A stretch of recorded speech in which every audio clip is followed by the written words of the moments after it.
ओम शांति।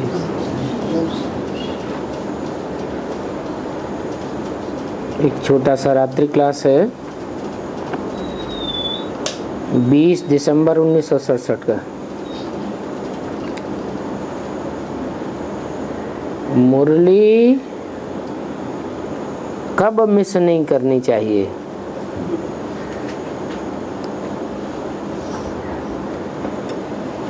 मुरली सुनने और समझने का बड़ा शौक होना चाहिए।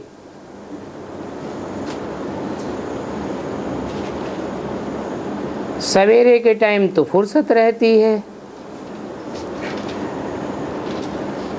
अभी तुम बच्चों को ईश्वरीय मत मिलती है। कैसे? मुरली से। वो मत नहीं आकर के लेंगे तो फिर पद क्या पावेंगे?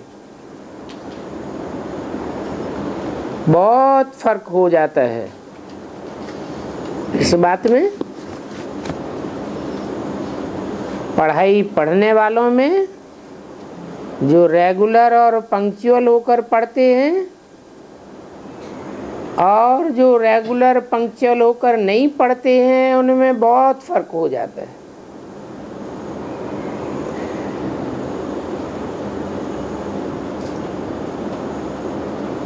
क्योंकि ईश्वरीय मत मिलती है एक बाप से और बाकी सब मनुष्य मात्र से आसुरी मत मिलती है। मनुष्य मत से नरकवासी और ईश्वरीय मत से स्वर्गवासी बनते हो।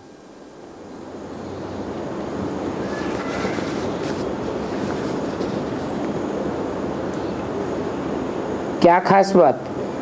ईश्वर मत में क्या खास बात है जो स्वर्गवासी बनते हैं?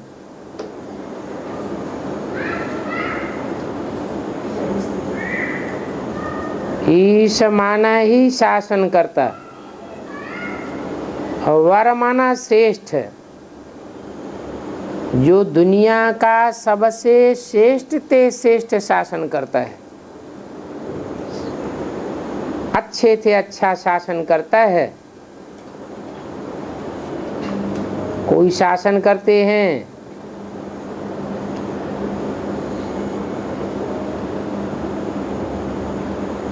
कड़क शासन करते हैं, दंड विधान का शासन करते हैं। और बाप जो शासन करते हैं वो सबसे श्रेष्ठ शासन है। प्यार का शासन है, दिल का सौदा है।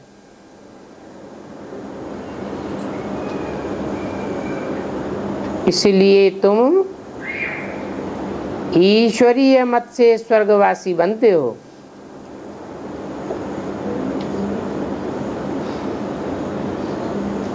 फिर जब देवताओं का राज्य पूरा होता है तो मनुष्य होते हैं। मनुष्य मत से फिर नीचे उतरते हैं।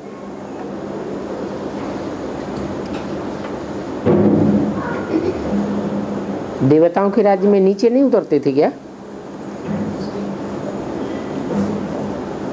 हैं?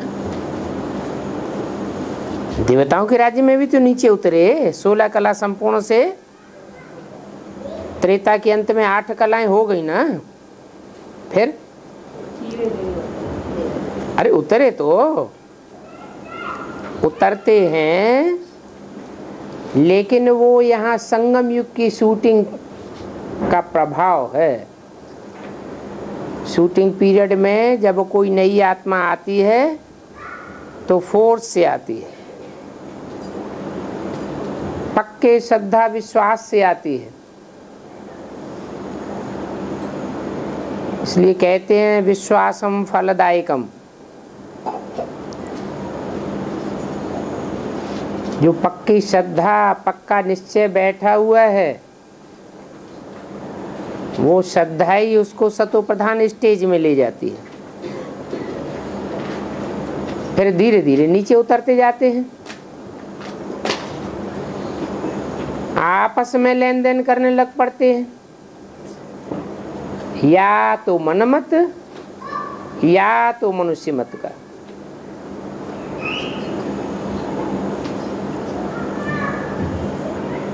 तो सतयुग त्रेता में जो मत मिली है वो संगम युग में ईश्वरीय मत मिली है।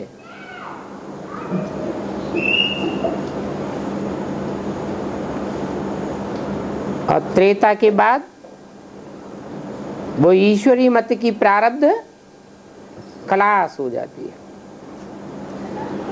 फिर मनुष्यों की मत मिलती है तो नीचे उतरते हैं।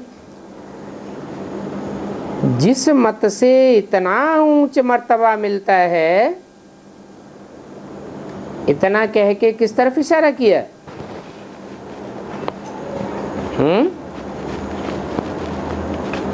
इतना माने लक्ष्मी नारायण के चित्र की तरफ इशारा करते। जिस मत से इतना ऊंच मर्तबा मिलता है, उस मत पर बच्चे ध्यान नहीं देते हैं।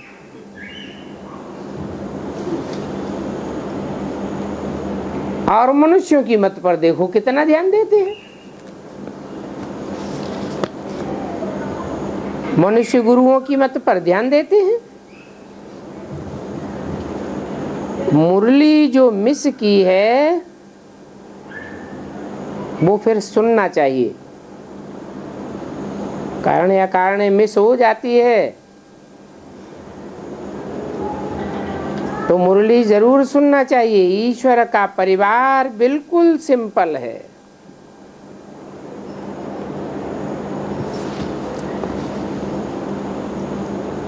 क्या सिंपल है? ईश्वरीय परिवार में कौन कौन है? लंबे चौड़े संबंध नहीं है। क्या है? बाप, बच्चे और बच्चियां। बाकी जो भी संबंध हैं उनको तोड़ना पड़ता है।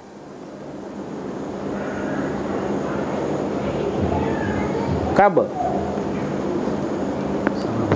इस संगम युग में पड़ता है। क्यों?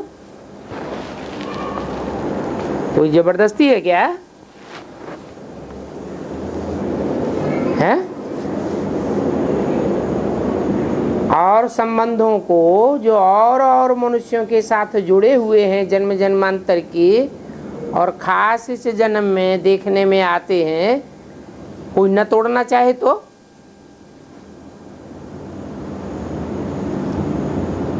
कंपल्सन है। हाँ, ऐसी ऐसी स्थितियां परिस्थितियां आती जाएंगी कि वो सब संबंध तोड़ने पड़ेंगे। एक शिव बाबा, दूसरा न कोई। अंत में सब समझते जाएंगे कि सारी दुनिया झूठी और एक बाप सच्चा। इसलिए बोला कि बाकी जो भी संबंध हैं सब तोड़ने पड़ते हैं। तो देह और देह के संबंध जो पहले तोड़ लेंगे बुद्धि योग से, नष्टो मोहा स्मृति लब्धा बन जाएंगे, वो ज्यादा फायदे में रहेंगे, या बाद में तोड़ने पड़ेंगे लाजमी। स्थिति परिस्थिति विकराल होने के कारण वो ज्यादा ऊंच पद पावेंगे।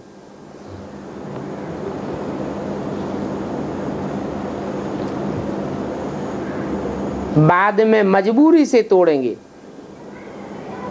और जो पहले ही मुरली सुन करके धारण कर लेंगे और बुद्धि योग से पहले ही तोड़ देंगे,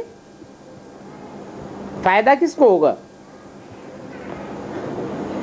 जो जितना जल्दी नष्टो मोहा बनेगा उतना जल्दी उतना ही ऊंच पद प्राप्त करेगा। शादी करने से और ही संबंध बढ़ जाता है। अभी तोड़ने का समय है या जोड़ने का समय है? नए नए संबंध तोड़ने के टाइम पर अगर कोई जोड़ता जाए तो देह के संबंधों में और ही बढ़ोतरी कर ली, फिर ससुर घर भी याद आने लग पड़ेगा।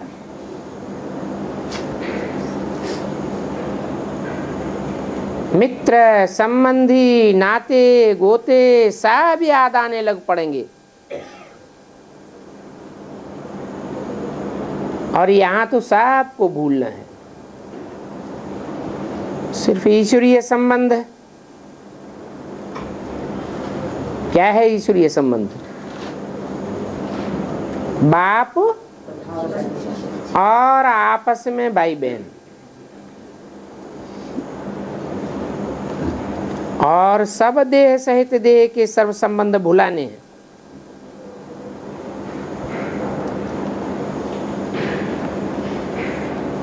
बाबा को तो संबंध आदि की याद भी नहीं है। कौन से सन की वाणी है? 67 की। देह सहित देह के सर्व संबंध तोड़ने हैं।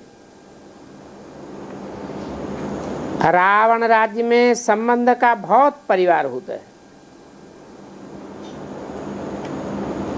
कितना घमासान होता है संबंधों का, नाना चाचा काका ताऊ ये वो।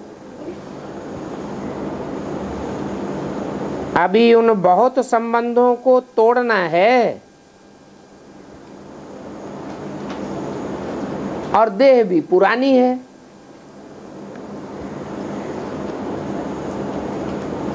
एक संग जोड़ना है तो ऊंच पद पाए सकते हैं।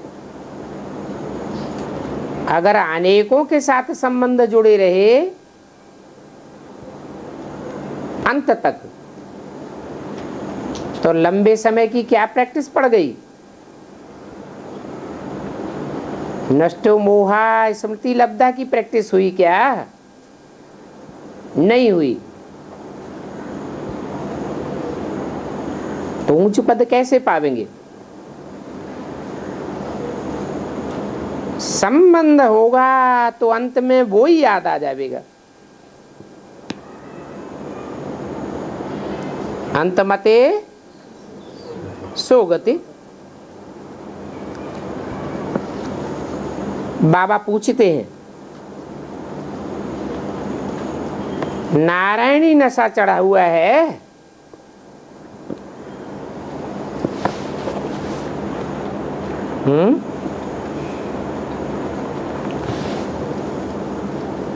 अगर नारायणी नशा चढ़ा हुआ है तो ऊंच पद पाए सकते हैं। मौत तो सदैव ही सिर पर है। सड़क चलते चलते हादसा हो जाता है, पता नहीं कब शरीर छूट जावे। दिन प्रतिदिन संबंध तोड़ना है। जो ज्ञान में चलते हैं वो बड़े खबरदार रहते हैं।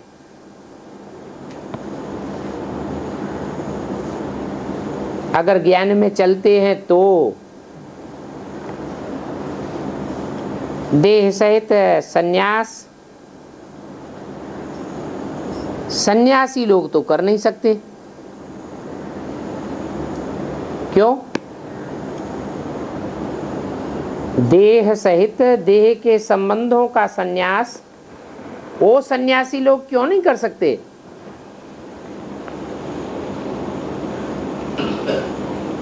क्योंकि उन्होंने हठपूर्वक देह के संबंधों को त्यागा है। और हम बाप से प्रीति जोड़ते हैं। इसमें हठ योग की बात ही नहीं। एक तरफ जुटेगा और जितना जास्ती जुटता जाएगा उतना औरों की तरफ से स्वतः ही टूटता जाएगा। तो उन सन्यासियों के लिए कायदा नहीं है क्या?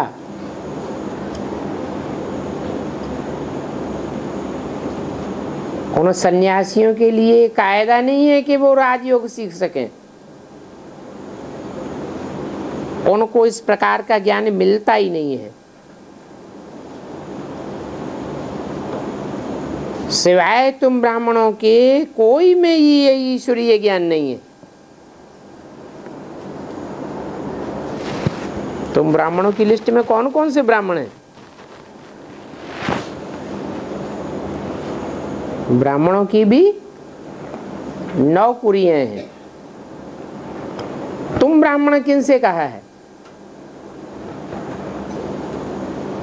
जो अव्वल नंबर कुरी के हैं उनसे कहा तुम ब्राह्मण, क्योंकि वो आदि से लेकर अंत तक बाप के सन्मुख रहने करके पार्ट बजाने वाले हैं। तो तुम्हारे अंदर जो ज्ञान है वो और कोई में नहीं है। कितने बड़े बड़े गवर्नर, प्रेसिडेंट आदि हैं, कोई तो ऐसे भी हैं जो अपन को नारायण कहलाते हैं। बाप कहते हैं जो अपन को भगवान कहलाते हैं वो हिरण्याकश्यप हैं।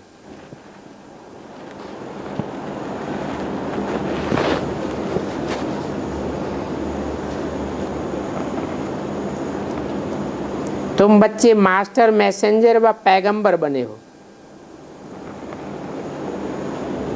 बाप का मैसेज देना तुम्हारा काम है।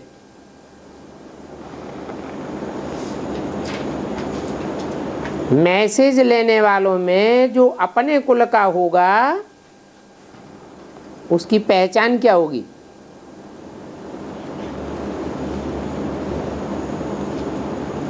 कैसे समझेंगे ये हमारे कुल का है? थोड़ा सा सुनावेंगे वो झट समझ जाएगा, खिंच जाएगा।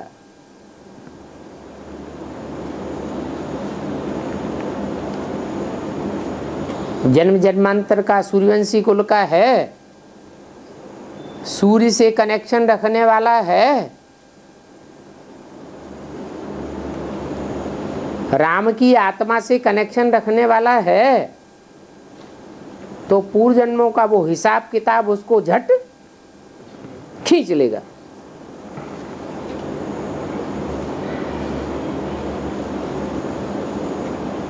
बाप के पास जाना है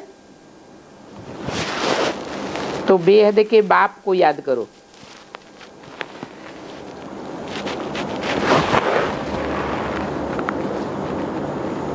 तो पावन दुनिया का मालिक बन जाएंगे।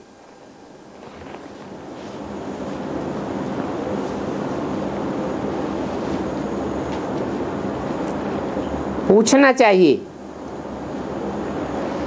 क्या चाहते हो? मुक्ति चाहते हो व जीवन मुक्ति चाहते हो? बाकी मोक्ष तो होता नहीं। मोक्ष का अर्थ लगाते हैं सदा काल के लिए मुक्ति। इस दुनिया में कभी आवे ही नहीं। अब तुमको क्या चाहिए? सदा काल के लिए मुक्ति चाहिए या थोड़े समय के लिए इस दुनिया से मुक्ति और बाकी जीवन में रहते हुए दुख दर्दों से मुक्ति चाहिए? तुम्हारी आत्मा की आवाज क्या है?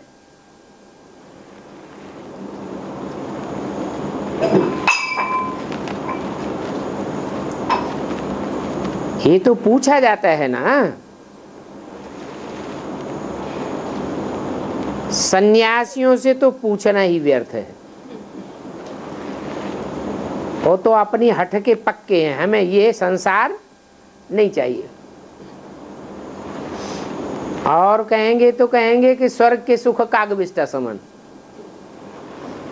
वो भी नहीं चाहिए। अभी देखो भारत में भगवान बहुत हो गए हैं।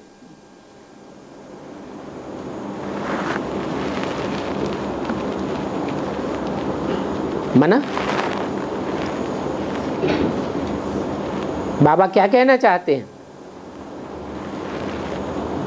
भगवान एक होता है या बहुत होते हैं? सर्वव्यापी होता है। भगवान तो एक व्यापी होता है, एक व्यापी ही बन करके आता है।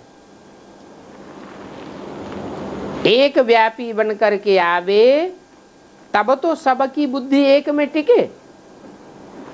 सर्वव्यापी बन के आवेगा तो क्या होगा? बुद्धि बिखर जावेगी या एक टिक हो जावेगी? बिखर जावेगी। ये तो बच्चे समझते हैं। अभी टाइम बहुत पड़ा है। किस बात में?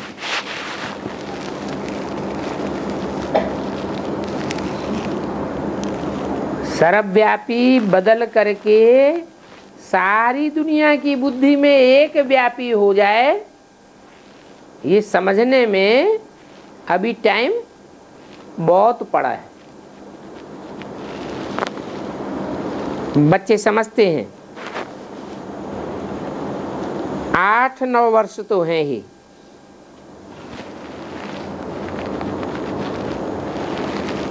आठ 9 वर्ष में क्या होगा? हैं? जो सारी दुनिया की बुद्धि में बैठा हुआ है कि भगवान सर्वव्यापी है, वो बैठना शुरू हो जाएगा कि भगवान सर्वव्यापी नहीं है, एक व्यापी है। परंतु ये संदेश बहुतों को देना है, ऐसे नहीं एक की बुद्धि में बैठ जाए क्या कि भगवान एक व्यापी है, एक ही मुकर्ररत है तो कल्याण हो जाएगा। क्या करना है? ये बात बहुतों की बुद्धि में बैठे अनेकों को संदेश मिले। संदेश तो देना है ना। ऊंच ते ऊंच बाप का परिचय देना है।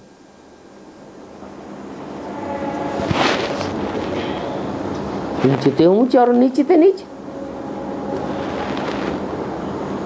धर्म पिताएं होते हैं ना,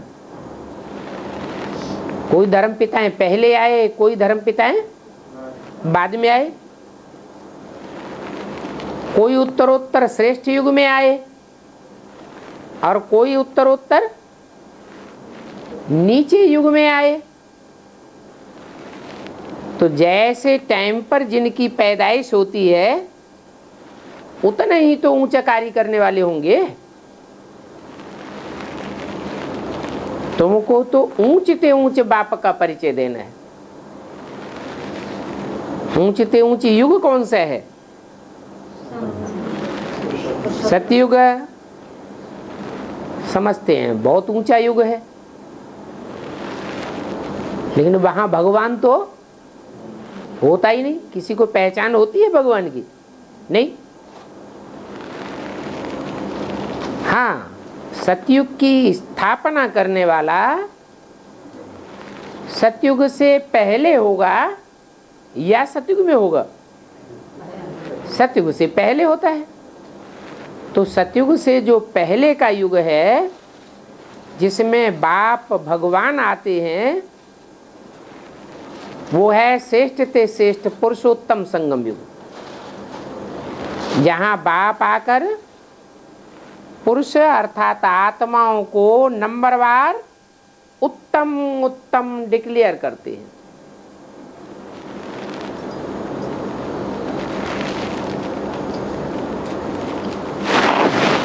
तो ऐसे ऊंच ते ऊंच बाप का परिचय देना है। ऐसा ऊंच कार्य और दुनिया में कोई धर्म पिता कर ही नहीं सका। ये नीच ते नीचे हिरण्यकश्यप आदि तो तब लिखा है जब थंब से निकल भगवान ने मारा। थंब क्या है? ये शरीर ही खंभे मिसल है। जिस तन में मुकर्रर रथ में भगवान बाप प्रवेश करते हैं गुप्त रूप में, वो गुप्त बाप जब संसार में प्रत्यक्ष होता है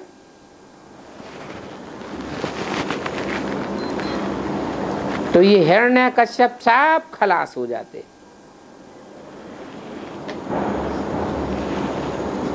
समझते हैं पेट चीर कर मारा।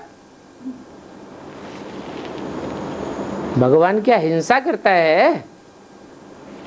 हिंसा की तो बात ही नहीं। ये तो बुद्धि रूपी पेट की बात है।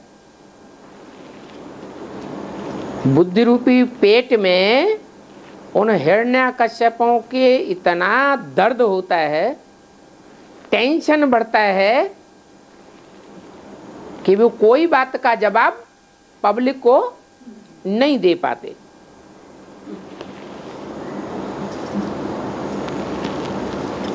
तो शास्त्रों में लिख दिया है, थंब से निकला। कौन सा रूप धारण करके? नर के रूप में सिंह का रूप धारण करके निकला। जैसे जंगल में शेर की आवाज सारे जंगल को दहलाए देती है, ऐसे ही बाप भी इस संसार रूपी जंगल में सिंह रूप बन करके प्रत्यक्ष होता है। जिसकी बातों का, जिसकी दहाड़ का सारे संसार में कोई के पास जवाब नहीं होता। बाकी भगवान कैसे हिंसा करेंगे कि कोई का पेड़ फाड़ेंगे? ये तो सब गपोड़े लिख दिए हैं। काय में? शास्त्रों में। अब ये ब्लाइंड फेथ कितना है?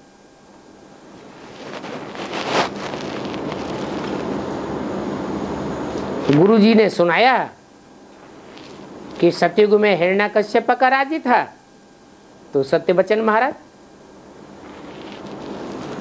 अरे जब सत्य का युग है तो वहां श्रेष्ठ होंगे या राक्षस होंगे?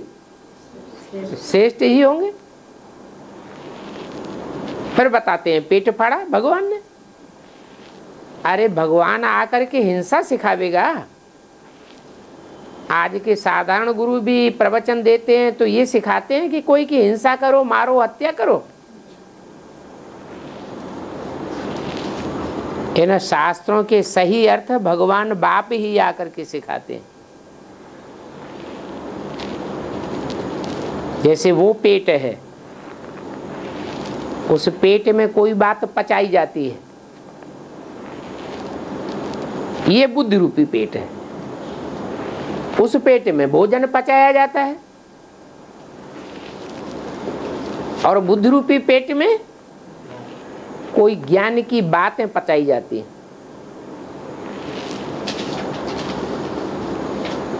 गणेश का पेट कितना बड़ा दिखाते हैं, भीम का पेट कितना बड़ा दिखाते हैं। क्यों दिखाया है? बुद्धि रूपी पेट कैसे विशाल होता है ये दिखाने के लिए दिखाया है। नहीं तो बुद्धि तो सूक्ष्म, इसकी बुद्धि बड़ी है, ये कैसे दिखावे? भारत में भगवान ढेर के ढेर हो गए।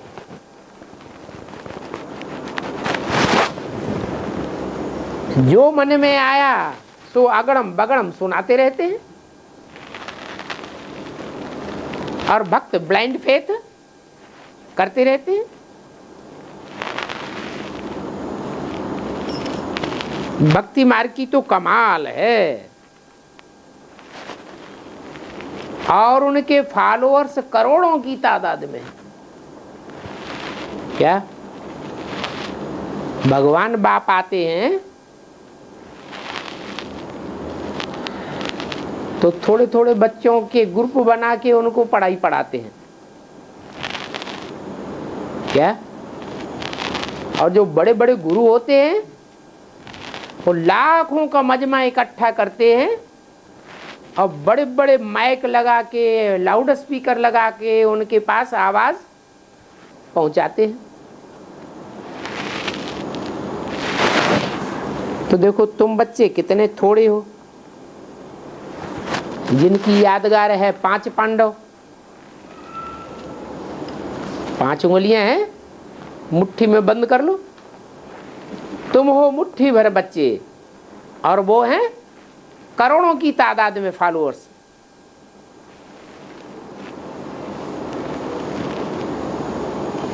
आगे चल करके दिन प्रतिदिन बहुतों को साक्षात्कार होते रहेंगे। किस बात के हैं? कि ऊंच ते ऊंच बाप हमको मिला है, अब आया हुआ है। ये साक्षात्कार होते रहेंगे।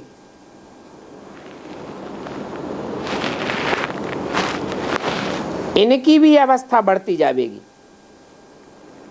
किनकी?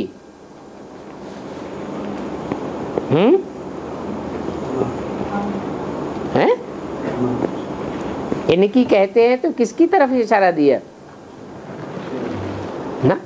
उनकी अवस्था है, वो तो बड़े हुए अवस्था वाले ही है, बढ़ती जाएगी। क्या बाबा साक्षात्कार एडवांस पार्टी वालों को दो तरह के शिक्षा साक्षात्कार होते हैं, एक बुद्धि का साक्षात्कार और एक बंद आंखों का साक्षात्कार। भक्तों को कौन से साक्षात्कार होते हैं? बंद आंखों के साक्षात्कार होते हैं। और बुद्धिमान बाप के बुद्धिमान बच्चों को कौन से साक्षात्कार होते हैं? बुद्धि के साक्षात। बुद्धि माने समझ की बात। तो इनकी भी अवस्था बढ़ती जाएगी। किनकी? इनकी कह करके 2 आत्माओं की तरफ इशारा किया, राम और कृष्ण। यही तो रथ हैं, एक टेम्परेरी रथ और एक मुकर्रर रथ। अभी अवस्था इनकी बढ़ी हुई नहीं है, आगे चल करके इनकी भी अवस्था बढ़ती जाएगी। दिन प्रतिदिन बहुतों को साक्षात्कार होते रहेंगे। आदमी भी क्या हुआ?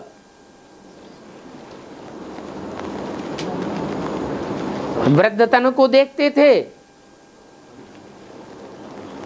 फिर कृष्ण का साक्षात्कार होता था।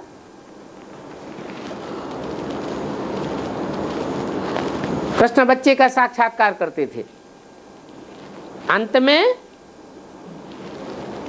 बाप का साक्षात्कार करेंगे।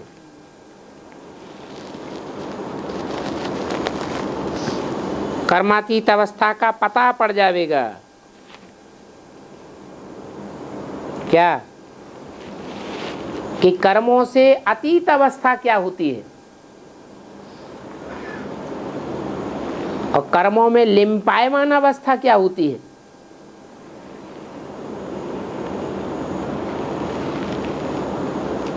कर्मेंद्रियां तो होती है ना, कर्मेंद्रियों से कर्म करते हैं तो उन कर्मों का असर तो होता ही है। फिर ऐसी स्टेज बन जाए कि कर्मेंद्रियों से कर्म भला होता रहे परंतु उसका कोई लेप छेप आत्मा के ऊपर ना पड़ने पाए। सबको पता पड़ता जाएगा कि इनकी कर्मातीत अवस्था है। वो सन्यासी लोग तो ऐसे ही कह देते हैं हमारा गुरु पार निर्वाण गया। अब इसका प्रूफ क्या है कि पार निर्वाण गया? वाणी से परे गया। वाणी से परे जाते हैं, यह शरीर छोड़ने के बाद इसी दुनिया में जन्म लेते हैं। दूसरी दुनिया है ही कहां जहां चले जाएंगे।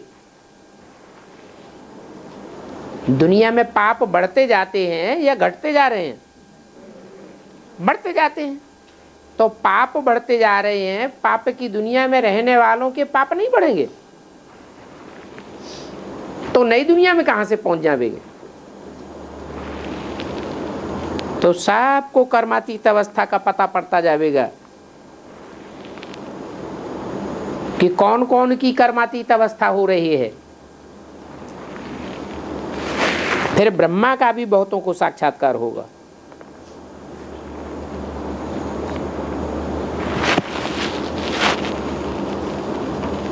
योग बल बढ़ता जाएगा ना, तो जितना जितना योग बल बढ़ता जाएगा उतना उतना बहुतों को बुद्धि में आता जाएगा। ये बहुत गुह्य राज हैं ज्ञान के।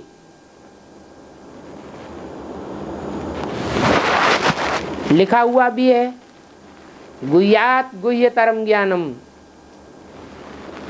भगवान आते हैं तो कैसा ज्ञान सुनाते हैं? गुह्य ज्ञान नहीं सुनाते, गुह्य से भी गुह्य राज सुनाते हैं। क्या मतलब?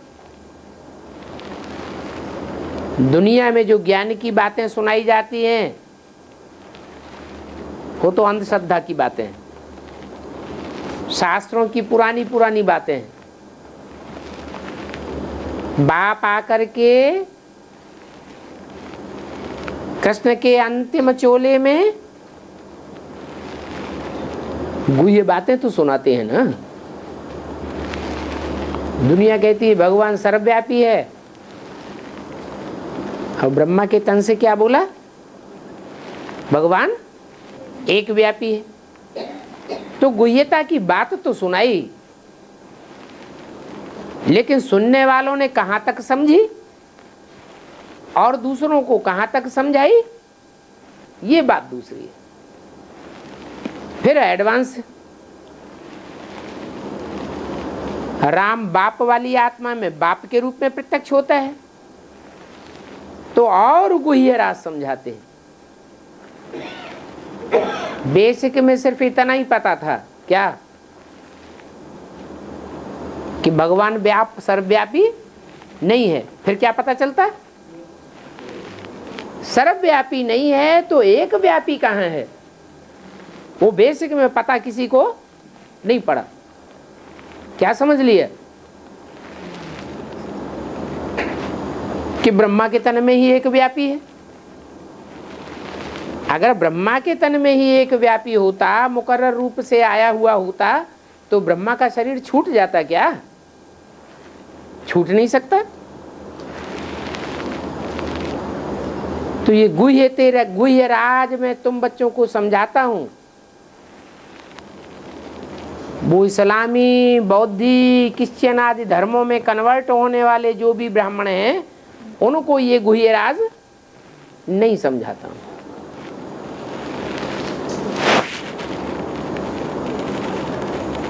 फिर ब्रह्मा का नाम कम थोड़े ही है। भक्ति मार्ग में तो त्रिमूर्ति ब्रह्मा कह देते हैं। बेसिक नॉलेज में भी ब्रह्मा की 3 मूर्तियां चित्रों में दिखाई दी। जो त्रिमूर्ति का चित्र बनाया है उसमें फीचर किसका दिखाई दिया? ब्रह्मा का जो फीचर है, चेहरा है, वही विष्णु का चेहरा दिखाई दिया, वही शंकर का चेहरा दिखाई दिया। सिर्फ मुंह हटा दी, चेहरा तो वही दिखाई दिया। तो भक्ति मार्ग की बात हुई या ज्ञान मार्ग की बात हुई? ये तो भक्ति मार्ग की बात हुई। भगवान बाप कृष्ण वाली आत्माओं के तन के द्वारा त्रिमूर्ति शिव के रूप में प्रत्यक्ष नहीं होते। तो ब्रह्मा त्रिमूर्ति नहीं है, ब्रह्मा की 3 मूर्तियां नहीं हैं। किसकी 3 मूर्तियां हैं? शिव की 3 मूर्तियां हैं। वो तीनों ही मूर्तियां, शिव कल्याणकारी है या कल्याणकारी है? कल्याणकारी है। तो वो तीनों ही मूर्तियां जो वास्तव में हैं, जिनके लिए बोला तुम बच्चों को त्रिमूर्ति का यथार्थ चित्र बनाना चाहिए। ये एक्यूरेट चित्र नहीं है जो बनाया है। इसमें दादा लेखराज के ही 3 फीचर रख दिए। क्यों नहीं है एक्यूरेट? क्योंकि ये तो भक्ति मार्ग वाले जैसे कृष्ण का नाम डाल देते हैं गीता में, गीता का भगवान कृष्ण बच्चे को बनाए देते हैं। ऐसे ही यहाँ बेसिक नॉलेज में भी क्या किया है,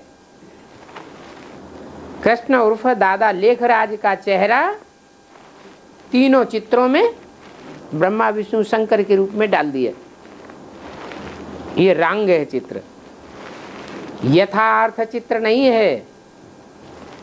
तुमको तो त्रिमूर्ति शिव का चित्र डालना चाहिए। त्रिमूर्ति शिव,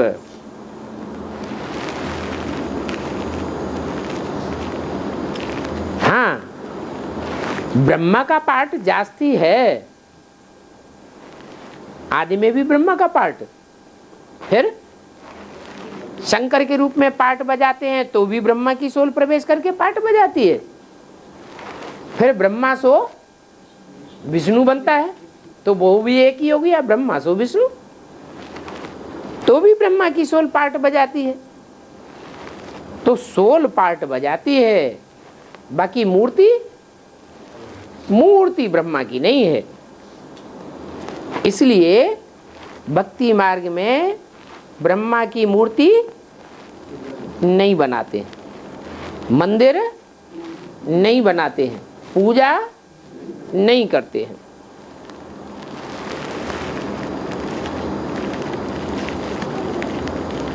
मनुष्य शंकर को ऊंचे रखते हैं,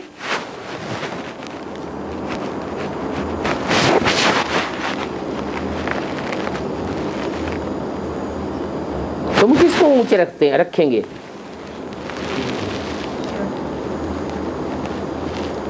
तुम शिव को ऊंचे रखेंगे, मनुष्य शंकर को ऊंचे रखते हैं। फर्क क्या हुआ? तुम्हारी बुद्धि में शिव कहने से रूप किसका आवेगा? बिना नाम रूप के कोई चीज होती है दुनिया में? नाम रूप बगैर तो कोई होता नहीं। तो जब तुम कहेंगे शिव तो तुम्हारी बुद्धि में रूप किसका आवेगा? हैं? बिंदी? बिंदी तो जो विधर्मी धर्म पिताएं हैं उनकी बुद्धि में भी बिंदी आती है। वो तो साकार को मानते ही नहीं।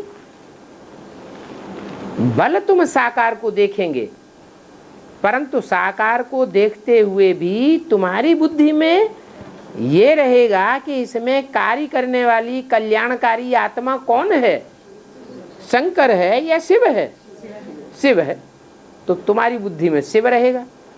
जैसे बाबा कहते थे ब्रह्मा की गोद में आते हो, तो जिनकी बुद्धि में बैठा होगा क्या हम ब्रह्मा की गोद में आते हैं? तो फेल। अगर पूछें किसकी गोद में आए हो और कहता है कि शिव बाबा की गोद में आए, तो पास। तो क्या अंतर पड़ गया? भावना का अंतर पड़ गया। ब्रह्मा वाली जो सोल है वो तो जन्म जन्मांतर खुद ही नीचे गिरती चली जाती है। क्यों ऊंची उठती है? जन्म जन्मांतर नीचे गिरती गई या ऊंची उठी? नीचे गिरती है। वो कैसे ऊंची उठाएगी? उसमें ऊंच उठाने वाला कौन है? आत्मा है, तो तुम जिस आत्मा की तरफ तुम्हारा कंसंट्रेशन रहता है वो भाव की बात है। इसलिए कहते हैं भाव प्रधान विश्व रचि राखा। जिस भाव से जो काम किया जाता है वैसा ही उसका फल मिलता है।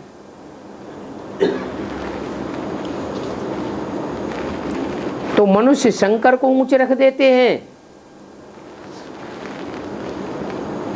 और शिव शंकर को मिलाए देते हैं। क्यों? शिव के साथ शंकर को मिलाए क्यों देते हैं? मिल सकता है क्या?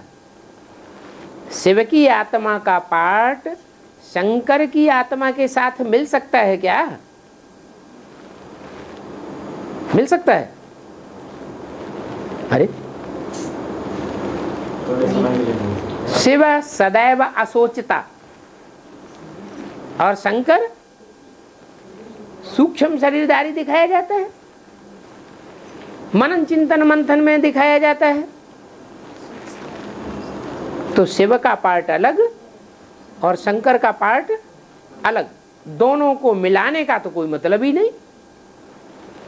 परंतु भक्तों ने स्थूल रूप में मिला दिया है, क्योंकि पर्सनालिटी एक ही है। एक ही पर्सनालिटी में दो आत्माएं प्रवेश होकर काम करती है।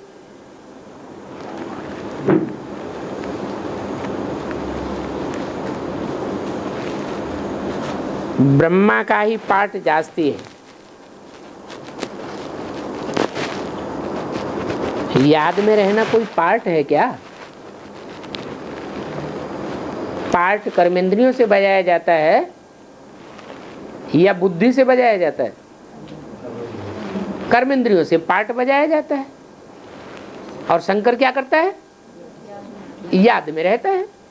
ये तो कर्मेंद्रियों से कोई पार्ट नहीं हुआ। तो ब्रह्मा का ही बड़ा पार्ट है। ब्रह्मा का कहो या विष्णु का कहो, सबसे जास्ती पार्ट इन दोनों का है। ब्रह्मा द्वारा ब्राह्मण धर्म की स्थापना, फिर ब्रह्मा ही सो विष्णु बनता है, तो विष्णु द्वारा पालना, इन दोनों का पार्ट जास्ती है। शंकर का क्या पार्ट है? आंख खोले और दुनिया का विनाश हो गया, ये पार्ट। आंख खोलने में कितनी देर लगती? 1 सेकंड। तो अच्छा रहे इनकी आंखें बंद ही बनी रहे कि आंख खुल जाए सो अच्छा है। आंख खोलना माना ज्ञान की आंख खुल जाए। जब ज्ञान की आंख खुल जाती है तो इच्छा मात्रम अविद्या की स्टेज आ जाती है। आप मुए, मर गई दुनिया। बच्चों को रोज समझाया जाता है, स्कूल में रोज नहीं पढ़ेंगे, मुरली नहीं सुनेंगे, तो फिर तुम्हारी एब्सेंट पड़ जाएगी। रजिस्टर काहे के लिए बनाया जाता है?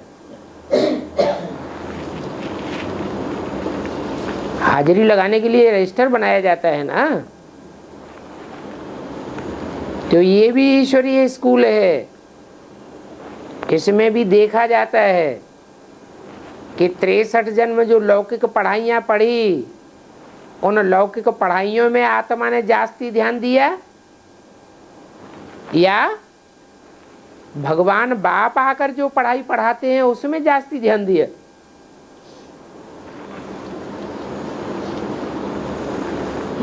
कौन सी पढ़ाई में जास्ती ध्यान देना चाहिए? ईश्वर बाप आकर पढ़ाते हैं, 21 जन्मों के लिए प्रारब्ध मिलती है। अब वो पढ़ाइयाँ तो 1 जन्म पढ़ो, उसी जन्म में प्रारब्ध मिले, वो भी मिले मिले न मिले।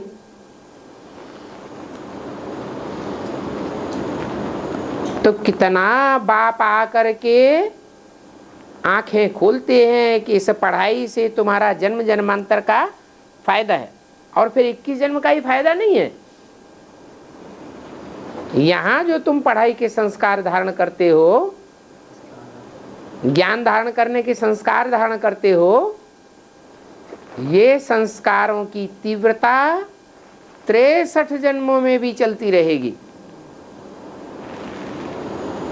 जो ये जितना यहाँ तीखा पुरुषार्थी होगा, वहां भी जन्म जन्मांतर कैसा पुरुषार्थ करेगा?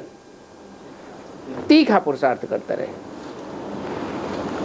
तो 21 जन्म तो सुहाना होने की गारंटी है ही, लेकिन 63 जन्म में भी वो आत्मा फायदे में रहेगी। तो यहाँ की एक जन्म की पढ़ाई और अनेक जन्मों की सुख शांति कमाई। तो पढ़ाई की लिफ्ट तो जरूर चाहिए ना।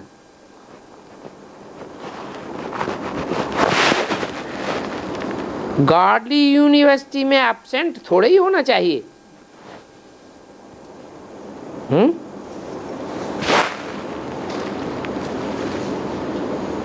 अच्छा,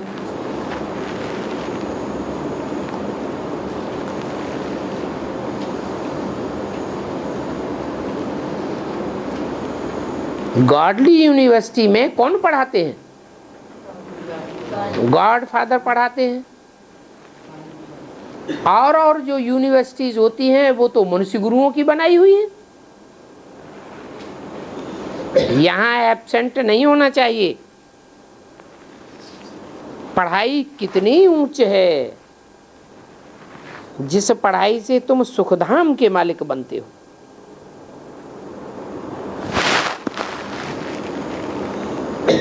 वहां तो अनाज आदि सब फ्री रहता है। कहाँ सत्य है, अनाज की कोई कीमत नहीं लगेगी। और यहाँ तो अनाज की, सड़े हुए अनाज की भी कीमत। जो भी अनाज मिल रहा है उसमें कीड़े कितने होते हैं। जो खाद लगाई जाती है उस खाद वाले अनाज में बहुत कीड़े पड़ते हैं। इसलिए आजकल ऑर्गेनिक खेती पर ज्यादा दबाव देते हैं। ये केमिकल वाली खेती बंद होनी चाहिए। तो वहां अनाज साफ फ्री रहता है। सात्विक अनाज होते हुए भी फ्री रहता है, कोई पैसा नहीं लगता। अभी तो अनाज देखो कितना महंगा है। जो खाद का अनाज है वो भी महंगा। 100 वर्ष में कितना महंगा हो गया है। जो बुजुर्ग यहाँ बैठे हो तो जानते होंगे कि बचपन में गेहूं क्या भाव था।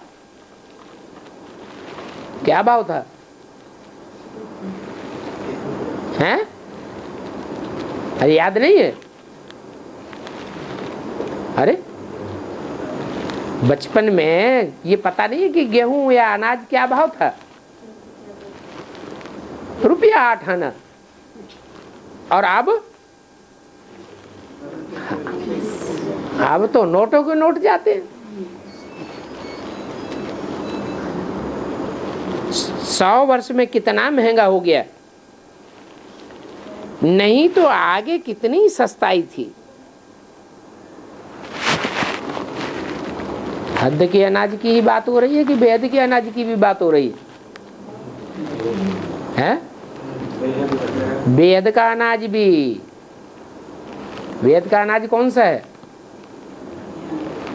नहीं, ज्ञान तो जल होता है, ज्ञान का दूध होता है, पेय। जो पीने की चीज है वो ज्ञान है। और खाने की चीज है, बुद्धि का भोजन है याद। तो बोला आगे अनाज की कितनी सस्ताई थी। मना पहले जब सन 36 था तो जो जो आए ब्राह्मणों की दुनिया में उनका याद ऑटोमेटिक लगती थी या मेहनत करनी पड़ती थी? ऑटोमेटिक याद लगती थी, आने से ही एकदम अवस्था ऊंची चढ़ जाती थी। और अभी खींच खींच के याद करनी पड़ती है।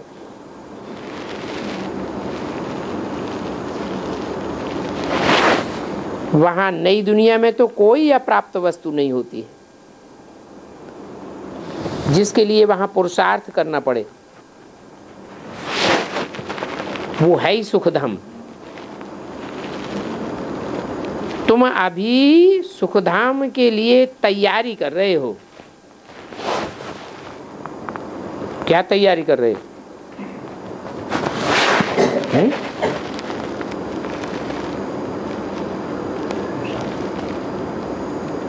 बैगर टू प्रिंस बनना है ना? ये क्या क्या तैयारी कर रहे हैं? जो भी इस ईश्वरीय ज्ञान में आवे तो पहले ये जुआ खेलें। क्या? सारा तन मन धन सब ईश्वरीय सेवा में स्वाहा करें। इतना इतना स्वाहा करें कि बैगर बन जाए। इसलिए भक्ति मार्ग में कहते हैं कि शंकर का फॉलोअर नहीं बनना। शंकर बबूतिया है तो तुमको भी क्या बना देगा? बबूतिया लंगोटिया बनाए देगा।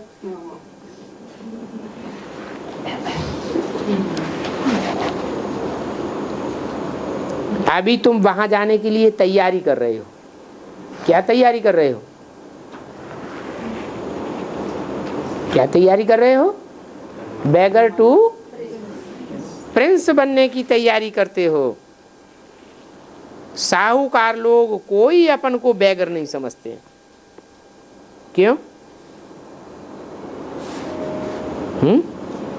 जिसके पास प्रैक्टिकल में ढेर सारी धन संपत्ति भरी पड़ी होगी वो बैगर कैसे समझेगा?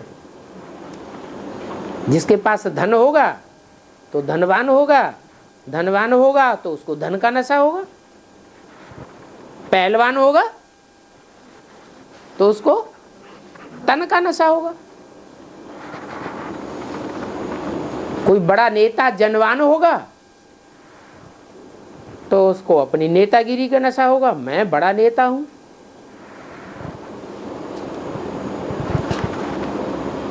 जिसको जो भी इस दुनिया की प्रभुता मिलती है उस प्रभुता का नशा मद जरूर चढ़ता है। तो इस दुनिया के जो भी साहूकार लोग हैं वो कोई भी अपन को बैगर नहीं समझते हैं। और तुम अपन को बैगर समझते हो। प्रैक्टिकल में बैगर बनेंगे तो समझेंगे या नहीं होंगे तो समझेंगे। जो प्रैक्टिकल में बैगर बन चुके होंगे ईश्वरीय सेवा में सब कुछ जिन्होंने अपना अर्पण किया होगा तो अपन को बैगर समझेंगे, नशा रहेगा। अब हम बैगर टू प्रिंस बनने वाले हैं। अच्छा बच्चों को ओम शांति।